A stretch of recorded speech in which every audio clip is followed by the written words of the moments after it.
Good morning everyone, welcome to my channel best education. आज best education में मैं लेकर आई हूँ पर्यायवाची शब्द। यानी पर्यायवाची शब्द क्या होते हैं, यानी इंग्लिश में कहते हैं सिनोनिम्स। इसका मतलब होता है एक शब्द के और उसको क्या क्या कहा जाता है और उसके अनेक शब्द, यानी समान अर्थ करने वाले समानार्थी शब्द। पर्यायवाची शब्द को हम समानार्थी शब्द भी कह सकते हैं। तो चलिए शुरू करते हैं। अगर आपको अच्छे से समझना है तो फुल वॉच कीजिए मेरी वीडियो, ताकि आपको अच्छे से समझ में आए। ये क्लास 4th की है, हिंदी व्याकरण यानी हिंदी ग्रामर की बुक। तो चलिए शुरू करते हैं। ये देखिए क्या बना है, पुष्प यानी फूल।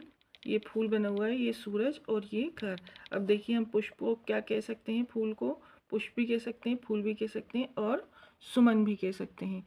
तो यानी एक ही चीज़ को हम और क्या क्या कह सकते हैं, उसको ही पर्यायवाची शब्द कहते हैं। अब जैसे ये सूरज है, सूरज को हम सूरज, सूर्य और रवि भी कह सकते हैं। घर को घर, आलय, सदन, सदन 3 चीज़ें कह सकते हैं और गृह भी कह सकते हैं। तो एक जो कोई हमारी चीज़ या वस्तु होती है उसके और नामों को हम पर्यायवाची शब्द यानी सिनोनिम्स कहते हैं। तो चलिए ठीक है, शुरू करते हैं। ऊपर दिए गए चित्रों के विभिन्न नामों को पढ़कर यह स्पष्ट होता है कि कुछ शब्द एक ही जैसा अर्थ देते हैं। मतलब शब्द तो अलग अलग होते हैं लेकिन अर्थ उनका एक ही होता है।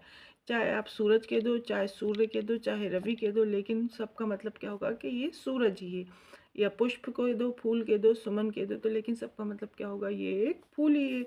ऐसे घर, घर को आप घर कह दो, आलय कह दो, सदन कह दो, गृह कह दो, भवन कह दो, लेकिन सबका मतलब क्या होगा कि ये एक घर ही है उसका मतलब। यानी ये, तो इसको ही हम क्या कहते हैं, पर्यायवाची शब्द जैसा अर्थ देते हैं। जैसे फूल को सुमन, पुष्प व कुसुम भी कहते हैं। इसी प्रकार सूरज को सूर्य, भानु, दिनकर आदि कहते हैं। और घर को गृह, आलय, सदन आदि एक जैसे एक जैसा अर्थात समान अर्थ प्रकट करने वाले शब्द समानार्थी अथवा पर्यायवाची शब्द कहलाते हैं। यानी इनको समानार्थी भी कहते हैं और पर्यायवाची भी। तो बच्चों कंफ्यूज ना हो कि समानार्थी क्या होता है, पर्यायवाची क्या होता है। ये एक ही वर्ड होते हैं, यानी सिनोनिम होते हैं, एक ही शब्द होते हैं। तो इसमें आप कंफ्यूज ना हुआ करें। तो अगर आपको अच्छे से समझना है तो फुल वॉच कीजिए, लाइक, शेयर और सब्सक्राइब ज़रूर कीजिए। अब ये देखिए, इसकी डेफिनेशन लिखी, एक जैसा या समान अर्थ प्रकट करने वाले शब्दों को पर्यायवाची शब्द कहते हैं। नीचे कुछ पर्यायवाची शब्द दिए गए हैं, उन्हें याद कीजिए। जैसे अग्नि, अग्नि का क्या होगा, आग, ज्वाला। अनल, पावक। अमृत का क्या होगा, पीयूष, सुधा, अमीय, सोम। इसमें से 2 या 3 लिखने को आते हैं, किसी किसी में 4 भी लिखने को आते हैं। तो जो जितने भी पूछे जाएं आप उतने लिख सकते हैं। असुर, असुर का मतलब क्या होता है, राक्षस, दैत्य, दानव, निशाचर, धनुज। आँख का क्या होता है, लोचन, दृग, चक्षु, नयन, नेत्र। आनंद का क्या होता है, खुशी, प्रसन्नता, उल्लास, हर्ष। आसमान का क्या होता है, आकाश, नभ, गगन, व्योम। इच्छा का क्या होता है, कामना, आकांक्षा, चाह, अभिलाषा। ईश्वर का क्या होता है, भगवान, परमात्मा, प्रभु, ईश, जगदीश। कमल का क्या होता है, राजीव, सरोज, पंकज, नीरज, अरविंद। यानी ये हम कुछ भी कहेंगे तो अर्थ इसका क्या होगा, कमल ही होगा, कि ये कमल की बात हो रही है। नेक्स्ट पेज पे देखते हैं। अब हम नेक्स्ट पेज पे देखिए और दिए गए।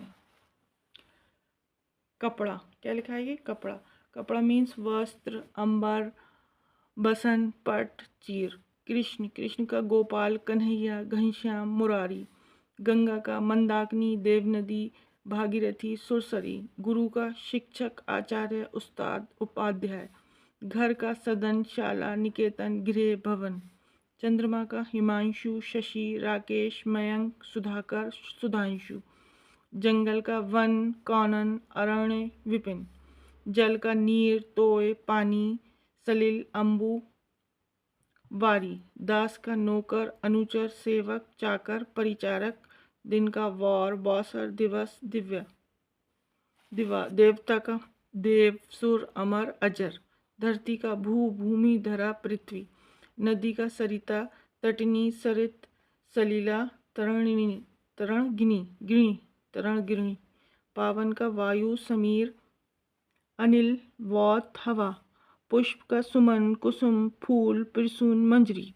पुत्री का बेटी, तनया, तनुजा, सुता, आत्मजा, प्रकाश का रोशनी, उजाला, प्रभा, ज्योति, प्रेम का स्नेह, अनुराग, प्रीति, राग, प्यार, बादल का मेघ, जलद, वारिद, नीरद, पयोधर, माता का माँ, जननी,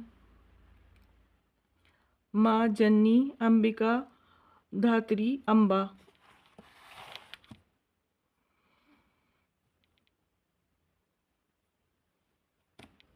मित्र का दोस्त, सखा, साथी, सहचर, संगी, मीत। मोर का मयूर, सारंग, केकी, नीलकंठ, शिखी। यमुना का श्यामा, कालिंदिनी, जमुना, कृष्णा। राजा का नरेश, प्रजापति, निरपति, भूपति। रात्रि का निशा, रजनी, रेन, यामिनी। वृक्ष का पेड़, तरु, पादप, विटप, द्रुम। समुद्र का रत्नाकर, सिंधु, सागर, जगदीश, जल्दी। नेक्स्ट पेज पे देखते हैं।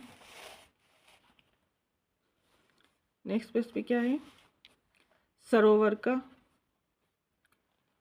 ताल, सर, जलाशय, पोखर, पुष्कर। सूर्य का रवि, आदित्य, दिवाकर, दिनकर, दिनेश। स्त्री का महिला, औरत, नारी।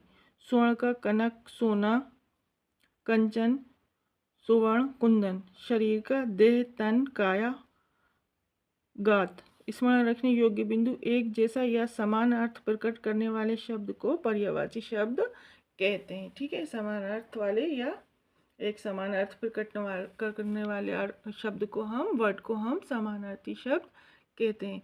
तो आज के लिए इतना ही। उम्मीद करती हूँ आपको मेरी वीडियो समझ में आई होगी पर्यायवाची की हिंदी व्याकरण।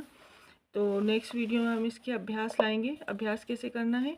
आज के लिए इतनी। अगर मेरी वीडियो ज़रा सी भी अच्छी लग रही है आपको तो लाइक, शेयर और सब्सक्राइब ज़रूर करिए। बाय बाय, अल्लाह हाफिज़। फिर मिलेंगे, अल्लाह हाफिज़।